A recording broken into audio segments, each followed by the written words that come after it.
What's up? Tyler from Plugged On. I'm here with an album review. This time I'm going to be talking about the new album from the band Dimmu Borgir, entitled Eonian. This is their 10th album. This is their first one in 8 years since Abrahadabra, 2010. This came out on Nuclear Blast Records. Dimmu Borgir is, one of the most well-known black metal bands, you could say. I've thoroughly enjoyed almost every album that these guys have done, and I like their blend of heaviness, of the black metal style, of course, but then also I like the symphonic elements that they've been adding to their sound. I think the middle stretch of their career is personally my favorite, with like Enthroned Darkness, Triumphant, and Puritanical Diabolical Misanthropia. There's some fucking amazing stuff. Death Cold Armageddon. Those are the albums that I personally really like from Dimmu Borgir.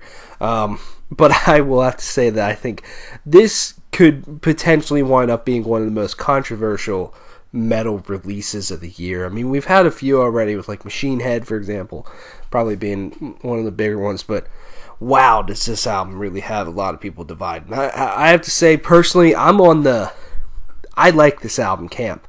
I really fucking do. And I think there's a lot of great stuff on here, and I can see why people would be disappointed. That, the people that want them to do an Enthroned Darkness, Triumphant again, of course they would want that. It's been 8 years since we've gotten new music from these guys. Of course, if that's why you got into these guys, because of the more, black metal style and maybe some of the heavier elements and all that stuff, you don't want to be hearing all this symphonic orchestral stuff, big, huge choir-like choruses.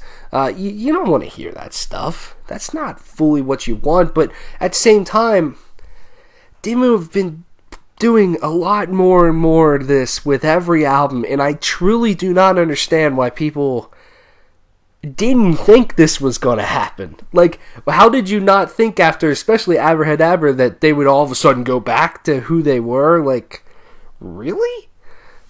Maybe it's just me. But them continuing on this path, I think they've nailed a lot of things on here. And yes, this inherently, if you just base them off of their early career, this is not truly a Dimmu Borgir album in the way that you would think it is. But do I think it's a good one? Yes. They have evolved in a nice way to me. I think this is evolving in an interesting way, but not in a way that's bad. But trust me, there's probably plenty of other people out there that think it's a bad way to evolve. And hey, that's your opinion. If you don't like it, that's fine. But I think there's a lot of really cool moments on here. And starting with the unveiling, I think I really love the way this album starts with, with the lead guitar and the band, busting in with that lead guitar going. I think it sounds really good. That leads me to the one of my first things I really want to talk about this album. This album's production is fucking through the roof good. To me, the song that does it is The Council of Wolves and Snakes. I mean, just listen to the verses in just that whole song in its entirety. But to me, the verses, when the guitar kicks back in and everything, I'm like, man, from a atmospheric standpoint, this is incredible. And that's one of my favorite songs on the album too, just because I like how that song, like I said, the atmosphere of it, but I like its flow, to be honest with you. I know it has a lot of slower parts and then some faster sections, but I feel like they do them well, for sure. The first track they released for this album was Interdimensional Summit, which I really like as well. And there's a lot of really neat things on here. For one, this probably definitely has one of the better choruses on here. Definitely one that will get stuck in your head all day.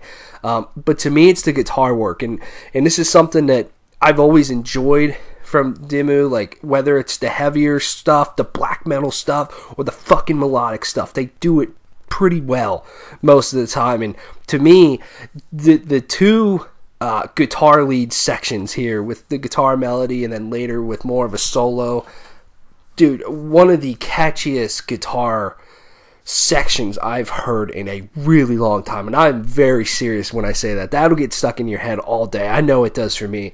Just, you know, the way that all goes together, especially with the rhythm section, the drums, everything works so fucking well in that section. It just makes me so happy. It fills me with so many great positive emotions, to be honest with you, when I listen to that. It's really good. I really think there's a lot of other great tracks on here. Etheric is another one that I think has a lot of great, more symphonic and orchestral moments to it. And also a little bit more old school middle section that I liked. It has some nice energy to it, which I thought was neat. You know, I think the middle section of this album can blend together a little bit, but I think there are a few standouts, mostly with the Empyrean Phoenix and then Archaic Correspondence, I think are two awesome tracks. But I think also the last two tracks on this album are just incredible. Alpha Aeon Omega is solid. Definitely one of the more symphonic ones on here, but I love the main riff. I love, you know, the drums during that. I think it all goes together really well, combined with this nice choir-like chorus. But then Rite of Passage is just incredible from an atmosphere standpoint and a guitar work standpoint. Very well done. And I think it all goes together pretty damn well, to be honest with you. I could totally see why somebody wouldn't like this album. If you're not into, like I said, if you're not into symphonic stuff, if you're not into power metal, anything like that, you're not going to like this. And yeah, you know, especially if you're not into that stuff, but Dimmu Borgir's early black metal stuff is some of your favorite music out there, I can see this being really frustrating to listen to, for sure. I'm coming from the side of I like a little bit of it all, to be honest with you. I like the aggressive stuff on here. I like when they do have the black metal like sections on guitar or something like that. I like the aggressive vocals. Do I think they're as good as they were in the past? No. But I'm a huge power metal guy. I love symphonic music. I think they do that well. I think there's a lot of just really cool sounds on here that are just so well produced that it makes it enjoyable to listen to me. You know, I think I could totally see someone that's a fan of Epica, for example, maybe trying this out and digging it when they might have not enjoyed Dimmu in the past, just because of that. You know, it's a different album. They have definitely crafted something new here that I personally enjoy, and I'm not shitting on it just to shit on it because it's not who they were in 1997. Like, come on. Like, sometimes bands evolve. Would I have liked them to go back to that? Sure. Why not? Fuck it. Cool. Do I like this? Yeah. I think because they did it well, they kind of went for it. To me, it works. If they kind of were in a little bit in the middle, it won't be as memorable. And that's why I kind of feel like Abrahadabra is a little bit of like they didn't go far enough with it. You know? I don't know. I think this band has some quality albums to offer for sure throughout their whole career. I kind of don't see them going back to, you know, what people truly want from them. So I could see this. This is going to be an interesting situation for this band, for sure. It's going to be interesting moving forward from here. Of like, man, 8 years? This is what we get? I like it, personally. Let me know what you think of Eonian from Dimmu Borgir. Give it a shot. Just listen to it. If you don't like it, fine. That's totally cool. But give it a shot. Thanks for watching. This gets a 8.5 out of 10 from me. Thanks for watching. See ya.